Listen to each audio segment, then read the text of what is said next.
pilot, there is a character who has strength, there's a character who has healing, and there's a person who can hear thoughts. And that's all that's been revealed thus far.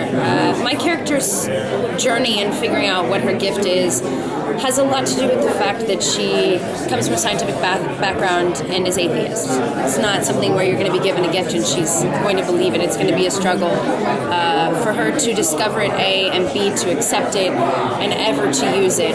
You know, it's interesting, our show, because when they're given gifts, as much as I love superheroes, we're not a superhero.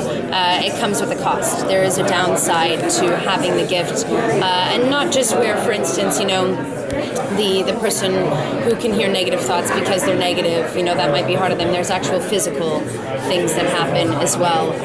And it's all about kind of choices and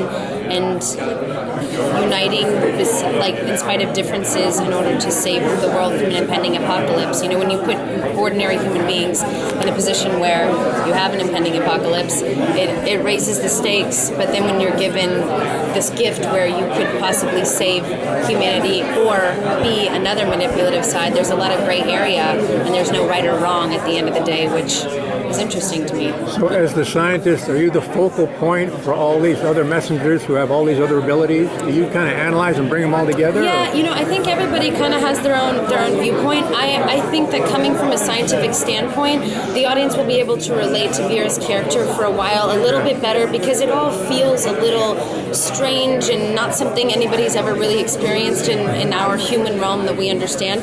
So it's really easy to kind of understand the voice that Vera presents and the questions she presents, and, you know, both of us, the things, our thoughts going into it, and kind of how we feel a little bit like, I don't know what you guys are talking about. This isn't anything that seems human-like.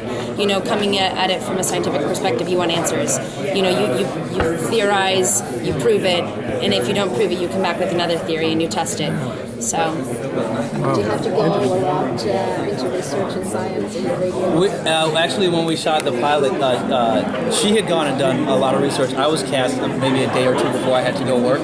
So we got together in Albuquerque and just went on a science. She went on a science rant, and I picked up things and we talked about things. They had the 24-hour cameras from the space station happening when we were shooting the pilot. So I would stay up all night just watching. But I went out to the VLA.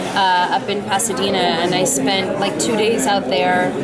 Luckily, I've always loved science. You know, anytime we went on field trips as kids in school, it was always to NASA when you're living in Houston.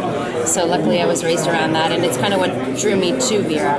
Yeah, but we did a lot of science research that didn't even have anything to do with it. Yeah, but it's nice to inform yourself. You know, we're like, well, we didn't ever use that information, but yeah, actually, in the pilot, there's a specific line where she talks about a meteor versus meteorite and a solar flare, and that came about because she said, no, this is not what a solar flare would have done. So this, that, and so because of that, you know, we sat and talked to Owen, the creator of the show, and we came to a conclusion, and there was a little dialogue change because of the research that we did. Because there's a difference between an asteroid, a meteor, and a meteorite. So a meteorite actually impacts the Earth. A meteor enters the Earth's atmosphere but doesn't impact, and an asteroid is outside of it.